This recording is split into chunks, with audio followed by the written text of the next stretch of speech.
man, you guys are in for a treat today. We're going to go over archiving and media management. Isn't that exciting? What everyone loves doing, going through and archiving their laundry list of commercials that they've been working on in projects. It's just so much fun. I look forward to it every single time I do it. No. Sorry, this is the most boring topic ever, but it's something we must do. As editors, there's many reasons we have to archive, mainly to free up space on the computer, the hard drives, the attached storages, whatever you're using. There's also other reasons. You've got to share a project with a colleague. Nowadays, with this remote workflow that a lot of us are working with because of COVID, that remote workflow needs archives. We got to archive a spot, send it down to another editor, have them do some color grading on it, or in my case, I archive projects and send them down to a TV station down in Los Angeles because that's where they house all the archives and they want all their projects in-house. Even though I'm remote working in Oregon, they still need access to their projects if a revision comes up with a client or they need to pull in elements from that. A lot of different reasons. So let's take a quick look at this project. I'm just going to walk you through what I do when I'm doing my archive process and my cache cleanup. So let's just take a look at this as a quick little 6-second. Trade up to a new BMW. Custom order from BMW of Sterling today. This project has 3 different versions of it.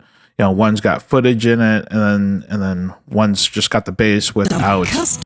It's not such a fancy transition. This one's got a little bit more going on to it. So just taking a look at that, this project is very, very small. The main thing is this piece of footage here, if we look at it, is 17 minutes long. So that's a lot of footage for a 6-second spot. I don't need to archive that whole entire clump of footage with this project to be able to send it on out. Let's take a look at this. If we go on up to File, Media Management, let's take a look at the options we have here. We're going to choose entire project. Our desktop is fine. When I'm working in-house, we have a place on our shared storages that all of the media, all the archives go to. So I would normally choose that location. But since I'm at home, I'm just going to do it on my desktop. I do have a hard drive here that I would actually export everything to. But for this, we'll just do that. So we can do all media, which is 18.8 gigs with the current size and the new size. Used media, same amount. For this small 6-second spot, man, I don't need 18 gigs worth of stuff. You saw the media in those things. We have some stills. We had a little bit of footage. Should not be that big. Click on this, use media trim, 30 frame handles. That's going to be perfect because that slams our space down way down to 363. We're going to keep the use project name subfolders. We're going to leave this alone. We're going to check this on. This is going to keep all of our folder structure to where all the media resides on the hard drives. The reason I do this, at my work, we have those shared media folder structures, and I have my hard drives here at home matched up with how the storages are there.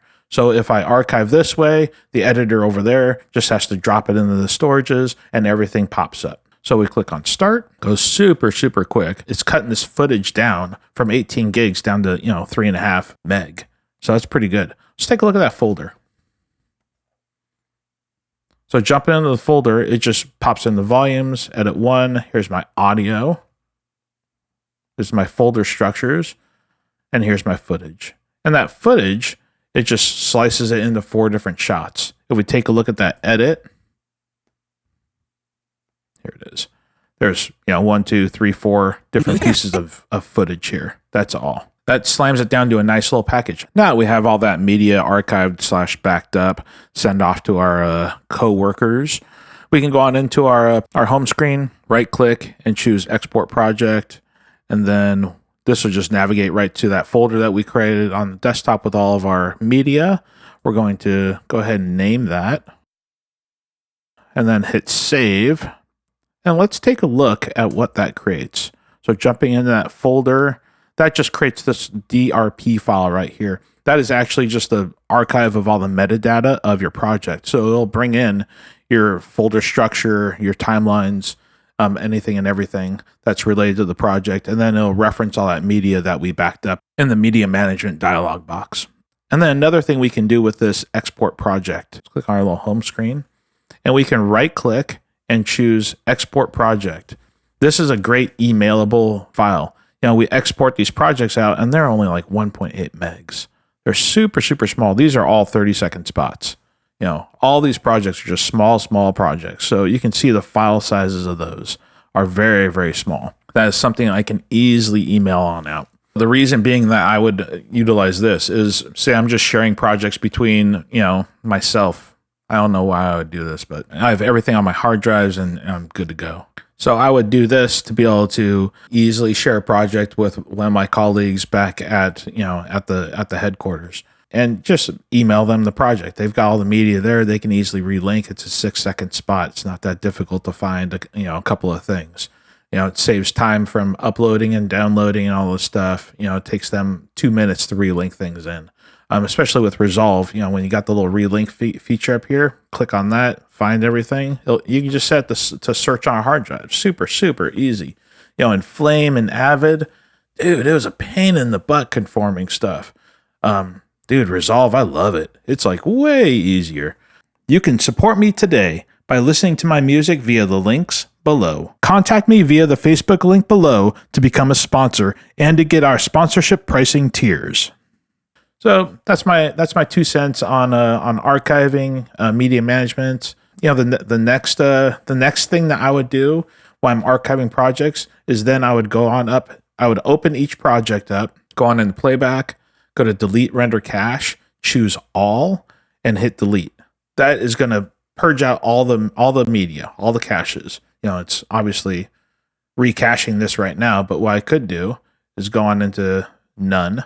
Render cache none, so that turns off my caching. Now go on in, choose all.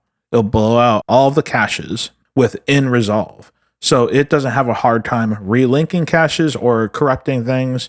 This is a smoother way of doing it. I've seen other ways of doing it where you actually navigate on the folder level of where the caches are kept. I'll show you that right now. Resolve caches to delete. So here is the folder.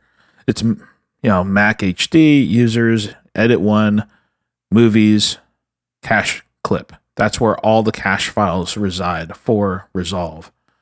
So if you go on in here and you just manually delete like all this, which you can do, and I've done that, just bink delete.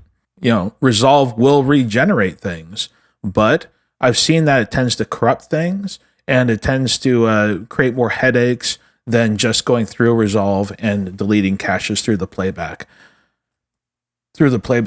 folder. That's kind of the I think the better way of doing it. I would recommend that. You guys enjoy the day and kick butt at doing some editing. I want to see those projects. You guys got to forward me some stuff. I got to take a look at that. It'd be super dope. I want to see what everyone's doing now. Yeah, go on over to the Facebook page. Forward me some of your work. It'd be kind of cool to check that out. All right, you guys take care.